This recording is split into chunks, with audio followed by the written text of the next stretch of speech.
Can I talk to you in detail about podcasting? Because you are one of the OGs. You were there before many others. Talk me through for you how it started, how it's grown, what it's meant to you both personally and professionally, and most importantly, where it's going next. Because, boy, oh boy, has it changed. Well, that's a big subject. I mean, That's a huge subject. It is a lot to ask about. Weirdly, I started podcasting the same month I started dating my wife. So it's 18 and a bit years since I started podcasting.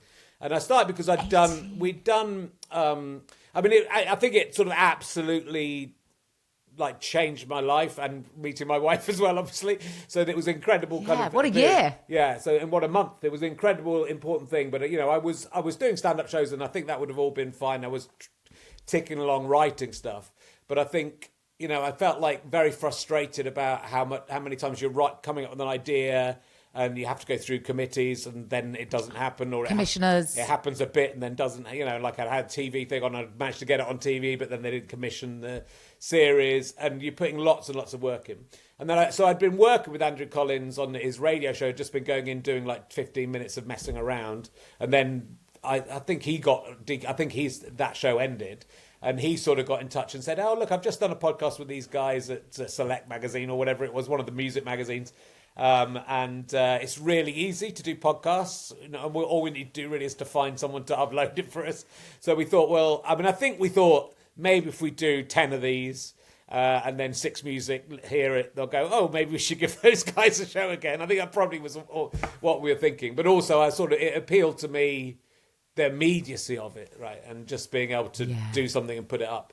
And so we found it easy to do. We did eventually get a Six Music show, I think after a year or so, 2 years. We did get back on Six Music, so that did work. But I just really liked the fact that, again, it was at a time where everyone was...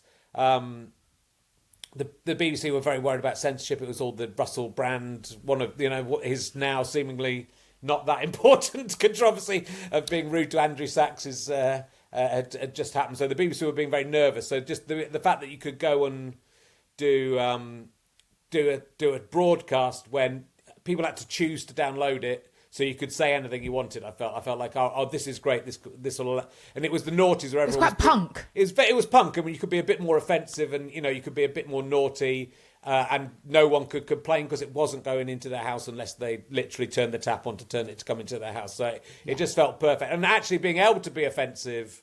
You kind of quickly went, okay, it's not that much fun to be offensive if you're allowed to be offensive. And so it kind of, there was an element where we'd push things, but it was also, so we did like a couple of years of just, he would turn up at my house and we would record on my MacBook and on GarageBand, and GarageBand would just cut out after 1 hour, 6 minutes, and that's when it would end. So we'd talk, and sometimes we wouldn't notice it, we'd stop, but we just basically had 1 hour and 6 minutes of talking. And I just realised the possibilities of it, I just thought this is great. And like, as you alluded to, a lot of comedians at the time go, what the hell are you doing? You're giving away all this material for free and content for free. And I go, well, I don't, A, I've got loads of ideas, I want to get them out there. B, doing this is giving me ideas. So like I did a show called Hitting a Moustache, which came about because 1 week I'd just been shaving before Andrew Collins turned up, and as a men do, sort of shaved down and shaved down to just the tash. And I thought, I wonder how he'll feel if I answer the door and I've got a Hitting a Moustache. So I think we left. So we just did that for the podcast. That was my sort of stupid thing for the podcast. And then I thought, why is this an offensive thing? And why is the moustache blamed for this? And what the symbol of it? And also, it was all about the BNP stuff was going on at the time. And I sort of wanted to explore that, and that became like a very successful show that came out, a stand-up show that came out of it. I also realised that by putting out a weekly thing, that at the time, there were so few podcasts. If you put out a new podcast, it would go straight to the top of the podcast charts. And, you'd get, so I don't know how many listeners we got, but you'd get some listeners. And I thought, okay, well, if I put this out for free, and then, A, I'm getting the fun of creating something. I really loved doing it with Andrew. We were really good friends.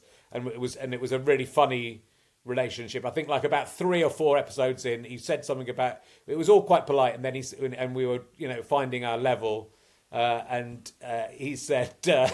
He said his mum believed that the number 13 was truly, bad luck and stuff. And I said to him, your mum's a fucking idiot, which was obviously like a bit of a leap. And his reaction was, but that was the moment I think we realised what we had. and where it could go, because he had to respond to that incredibly rude thing, and I'd taken that chance of going, this could work, or this could be the end of the podcast.